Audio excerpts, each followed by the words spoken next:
ನಮಸ್ತೆ ಗುರುಜಿ ಹಾಗೂ ಎಲ್ಲ ಆತ್ಮ ಬಂಧವರಿಗೂ ನಮಸ್ಕಾರ.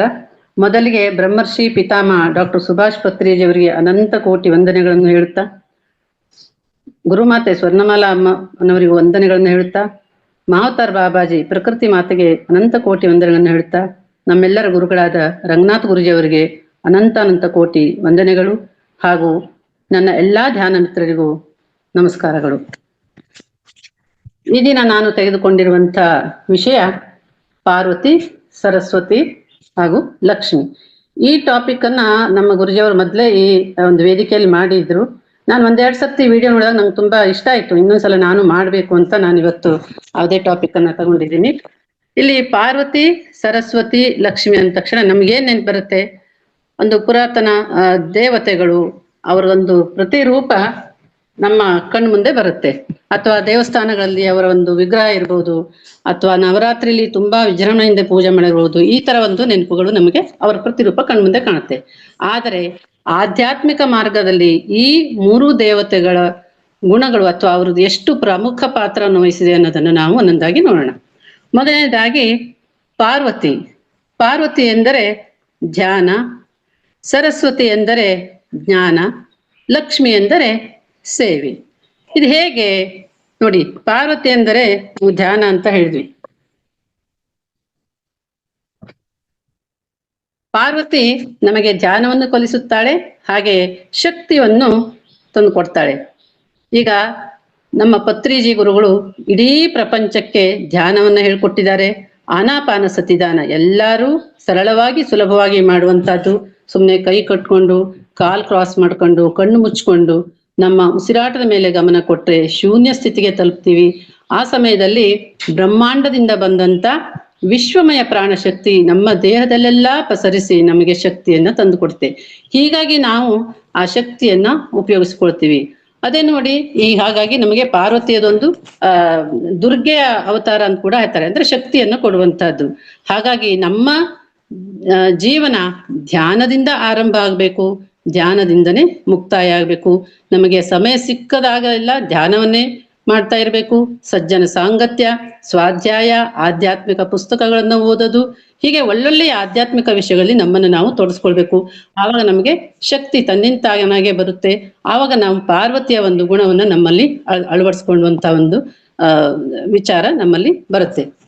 ಹೀಗೆ ಈಗ ನೋಡಿ, ನಾವು ಧ್ಯಾನ ಮಾಡಿ ಶಕ್ತಿಯನ್ನ ಪಡೆದುಕೊಳ್ತೇವೆ. ಆದ್ರೆ ಪ್ರಾಣಿಗಳು ಆಹಾರವನ್ನು ತಿಂದು ಶಕ್ತಿಯನ್ನ ಪಡೆದುಕೊಳ್ತವೆ. ಅವರಿಗೆ ಬೇರೆ ಯಾವುದೋ ಒಂದು ಬುದ್ಧಿ ಇಲ್ಲ, ಅಥವಾ ಒಂದು ಧ್ಯಾನ ಮಾಡುವಂತ ಯಾವುದೇ ಒಂದು ಮಾತು ಕೂಡ ಬರೋದಿಲ್ಲ. ನಾವು ಅದೇ ಒಂದು ಉಪಯೋಗ ತಗೊಂಡು ಧ್ಯಾನವನ್ನ ಮಾಡಿ ಶಕ್ತಿಯನ್ನ ಸಂಪಾದನೆ ಮಾಡ್ಕೊಳ್ಳುವಂತ ಅಂತ ಇಲ್ಲಿ ನಾವು ಪಾರ್ವತಿಯ ಒಂದು ಪ್ರಮುಖ ಗುಣವನ್ನ ನೆನೆಸ್ಕೊಳ್ಬಹುದು. ಹಾಗೆ ಮುಂದಿನ ಒಂದು ವಿಷಯಕ್ಕೆ ಬಂದ್ರೆ ಸರಸ್ವತಿ. ಪಾರ್ವತಿ ಆದ ನಂತರ ಸರಸ್ವತಿ. ಸರಸ್ವತಿ ಅಂತ ನಾವು ಏನ್ವಿ, ಜ್ಞಾನ ಅಂದ್ರೆ ವಿದ್ಯಾಧಿ ದೇವತೆ. ಸರಸ್ವತಿ ಅಂದ ತಕ್ಷಣ ನೋಡ್ರಿ, ಎಲ್ಲ ಹೇಳ್ತಾರೆ ತುಂಬಾ ಚೆನ್ನಾಗಿ ಮಾತಾಡೋರು, ಅಥವಾ ತುಂಬಾ ಚೆನ್ನಾಗಿ ಹಾಡು ಹೇಳೋರು. ಅವ್ರಿಗೆ ಏನ್ ಹೇಳ್ತಾರೆ ಅಂತಂದ್ರೆ, ಅವರಿಗೆ ಸರಸ್ವತಿ ಒಲ್ದು ಬಿಟ್ಟಿದ್ದಾಳೆ, ತುಂಬಾ ವಿದ್ಯಾವಂತರು, ಅವರ ನಾಲಿಗೆ ಮೇಲೆ ಸರಸ್ವತಿ ವಾಸ ಆಗಿದ್ದಾಳೆ ಅನ್ನುವಂತ ಮಾತನ್ನ ಹೇಳ್ತಾರೆ. ಹಾಗೆಯೇ ಈ ಸರಸ್ವತಿ ಅಂದರೆ ಜ್ಞಾನ ಅಂತ, ವಿದ್ಯೆ ಕಲಿತು ವಿದ್ಯಾಧಿ ದೇವತೆ. ಸಣ್ಣ ಮಕ್ಕಳಿಗೆ ಕೂಡ ಸರಸ್ವತಿಯ ಆರಾಧನೆ ಮಾಡಿ ವಿದ್ಯೆಯನ್ನು ಕಲಿಸ್ತಾರೆ. ಈಗ ಶಾಲಾ ಕಾಲೇಜು ಮಕ್ಕಳಿಗೆ ಎಕ್ಸಾಮ್ ಸಮಯದಲ್ಲಿ ಸರಸ್ವತಿಯ ಪೂಜೆ ಮಾಡಿ ಅವರಿಗೆ ಒಳ್ಳೇದಾಗ್ಲಿ ಅಂತ ಹಾರೈಸ್ತಾರೆ. ಹಾಗಾಗಿ ಸರಸ್ವತಿಯನ್ನ ನಾವು ಯಾವಾಗ್ಲೂ ಆರಾಧನೆ ಮಾಡ್ಬೇಕು. ಅಂದ್ರೆ ವಿದ್ಯೆಯನ್ನ ಕಲಿತು ಬರೇ ಸರ್ಟಿಫಿಕೇಟ್ ತಗೊಳ್ಳೋದೇ ಅಲ್ಲ, ಅದನ್ನ ಹಂಚ್ಬೇಕು ಬೇರೆಯವರಿಗೆ. ಇಲ್ಲಿ ಸಂಗೀತ ಇರ್ಬೋದು, ನೃತ್ಯ ಇರ್ಬೋದು, ಲಲಿತ ಕಲೆಗಳಿರ್ಬೋದು, ರಂಗೋಲಿ, ಎಲ್ಲವೂ ಕೂಡ ವಿದ್ಯೆ. 64 ಕಲೆಗಳನ್ನ ಕಲಿಸ್ಕೊಡುವಂಥದ್ದು ವಿದ್ಯಾಧಿ ದೇವತೆ ಸರಸ್ವತಿ. ಹಾಗಾಗಿ ನಾವು ಏನೇ ಕಲ್ತ್ರು ಅದು ಸರಸ್ವತಿಯ ಒಂದು ಕಲಿಸ್ಕೊಡುವಂತದ್ದಾಗುತ್ತೆ. ಸರಸ್ವತಿಯೇ ನಮಗೆ ಒಂದು ಮಾರ್ಗದರ್ಶನ ಮಾಡ್ತಾಳೆ. ನಾವು ಕಲಿತ ವಿದ್ಯೆಯನ್ನ ಸುಮ್ಮನೆ ನಮ್ಮೊಳಗೆ ಇಟ್ಕೊಂಡು ನಾ ಕಲಿತೆ, ಇನ್ನೊಬ್ಬರಿಗೆ ಬೇಡ ನಾನು ಕಲ್ತಿದ್ದೀನಲ್ಲ ಅಂತಲ್ಲ. ನಾವು ಏನ್ ಕಲ್ತಿದೀವಿ ಆ ಗುಣಗಳನ್ನ ಅಥವಾ ಆ ವಿದ್ಯೆಯನ್ನ ಬೇರೆಯವರಿಗೂ ಧಾರೆ ಎರಿಬೇಕು. ಅಂದ್ರೆ ನಾವು ಈಗ ಸಂಗೀತ ಕಲ್ತ್ವಾ ಸಂಗೀತ ಹೇಳ್ಕೊಡುದು, ಈಗ ಧ್ಯಾನ ಕಲ್ತಿದೀವಿ, ಧ್ಯಾನ ಕಲ್ತು ನಾನೊಬ್ಬನೇ ಧ್ಯಾನ ಮಾಡ್ತೀನಿ ಅಂತಲ್ಲ. ಯಾರು ನಮ್ಮ ಹತ್ತಿರ ಬರ್ತಾರೆ ಅವರಿಗೆ ಧ್ಯಾನ ಕಲ್ಸ್ಕೊಡೋದು, ನಾವು ಓದಿದಂತ ಪುಸ್ತಕಗಳಲ್ಲಿ ಏನ್ ಒಳ್ಳೆ ವಿಷಯ ಇದೆ ಅವರಿಗೆ ಅಂತ ಹೇಳುವಂಥದ್ದು, ಸತ್ಸಂಗದಲ್ಲಿ ಅವ್ರನ್ನ ತೊಡಕೊಳ್ಳಿಕ್ಕೆ ಹೇಳುವಂಥದ್ದು, ನಮ್ಮ ಅನುಭವಗಳನ್ನು ಹೇಳುದು, ಇವೆಲ್ಲವೂ ಕೂಡ ನಾವು ಕಲಿಸುವಂತದ್ದಾಗ್ತದೆ. ಪತ್ರಿಕೆ ಗುರುಗಳು ಹೇಳ್ತಾರಲ್ಲ, ಎ ಕಲ್ತ್ರೆ ಎ ಕಲ್ಸ್ರಿ, ಬಿ ಕಲ್ತ್ರೆ ಬಿ ಕಲ್ಸ್ರಿ. ನಾವು ಪರಿಪೂರ್ಣವಾಗಿ ಕಲಿತು ಎಲ್ಲಾದ್ನೂ ಆಮೇಲೆ ಹೇಳ್ತೀವಿ ಅಂದ್ರೆ ನಿಜವಾಗ್ಲೂ ಸಾಧ್ಯ ಇಲ್ಲ. ನಮಗೆ ಏನ್ ಬಂದಿದೆ ಅದನ್ನು ಕಲಿಸ್ತಾ ಹೋದ್ರೆ ನಮಗೆ ನಾವು ಪರಿಪೂರ್ಣರು ಕೂಡ ಆಗ್ತೀವಿ. ಹಾಗೆ ಇಲ್ಲಿ ಸರಸ್ವತಿ ಎಲ್ಲಿದ್ದಾಳೆ ಅಂದ್ರೆ ನಮ್ಮ ನಾಲಿಗೆ ಮೇಲೆ ಇದ್ದಾಳೆ. ಹಾಗಾಗಿ ನಾವು ಆಡುವ ಪ್ರತಿ ಒಂದು ಮಾತು ಒಳ್ಳೆಯದಾಗಿರ್ಬೇಕು, ತುಂಬಾ ವಿಚಾರ ಮಾಡಿ ಮಾತಾಡ್ಬೇಕು, ಬೇರೆಯವರ ಮನಸ್ಸಿಗೆ ಆನಂದವನ್ನ ಕೊಡಬೇಕು. ಅದೇ ಅಸಂಬದ್ಧವಾದ ಅಥವಾ ಅಪಭ್ರಂಶವಾದ ಅಥವಾ ಅನವಶ್ಯಕವಾದ ಮಾತುಗಳನ್ನಾಡಿ ಬೇರೆಯವರಿಗೆ ಮನಸ್ಸಿಗೆ ನೋವು ಕೊಡುವಂತ ಮಾತನ್ನು ಕೂಡ ನಾವು ಆಡಬಾರದು. ಹಾಗೆ ಏನ್ ಹೇಳ್ತಾರೆ ಗುರುಗಳು ಅಂತಂದ್ರೆ, ನಮ್ಮ ಧ್ಯಾನ ಮಾಡಿದರೆ ಬಾಯಿ ತುಂಬಾ ಜ್ಞಾನವಿರುತ್ತದೆ, ಧ್ಯಾನ ಮಾಡದಿದ್ದರೆ ಬಾಯಿ ತುಂಬಾ ಅಜ್ಞಾನವೇ ತುಂಬಿಕೊಂಡಿರುತ್ತಾರೆ. ಯಾರು ಧ್ಯಾನ ಮಾಡಿ ಮಾತನಾಡುತ್ತಾರೋ ಅವರು ಜ್ಞಾನಪೂರ್ವಕವಾಗಿ ಮಾತನಾಡುತ್ತಾರೆ. ಧ್ಯಾನ ಮಾಡದೇ ಇರುವವರು ಬರೀ ಅಜ್ಞಾನ ಮಾತುಗಳನ್ನೇ ಆಡುತ್ತಾರೆ ಅಂತ ಹೇಳ್ತಾರೆ. ಹಾಗಾಗಿ ನಾವು ಸರಸ್ವತಿ ದೇವಿಯ ಅನುಗ್ರಹ ಇರುವವರಿಗೆ ಮಾತ್ರ ಮಾತನಾಡುವ ಹಕ್ಕಿದೆ. ಅದಕ್ಕಾಗಿ ನಾವು ಸರಸ್ವತಿಯನ್ನು ವಾಣಿ ಎಂದು ಕೂಡ ಕರೆಯುತ್ತೇವೆ. ಹಾಗಾಗಿ ಇಲ್ಲಿ ತುಂಬಾ ಮುಖ್ಯ ಅಂತಂದ್ರೆ ನಾವು ಆಡುವ ಮಾತುಗಳು ಹೇಗಿರ್ಬೇಕು ಅನ್ನೋದನ್ನ ಗುರುಗಳು ಹೇಳ್ತಾರೆ. ಮುಂದಿನ ಒಂದು ವಿಷಯಕ್ಕೆ ಬಂದ್ರೆ ಲಕ್ಷ್ಮೀ ದೇವಿ ಅಂದ್ರೆ ನಾ ಅಂದೆ ಸೇವೆ ಅಂತ.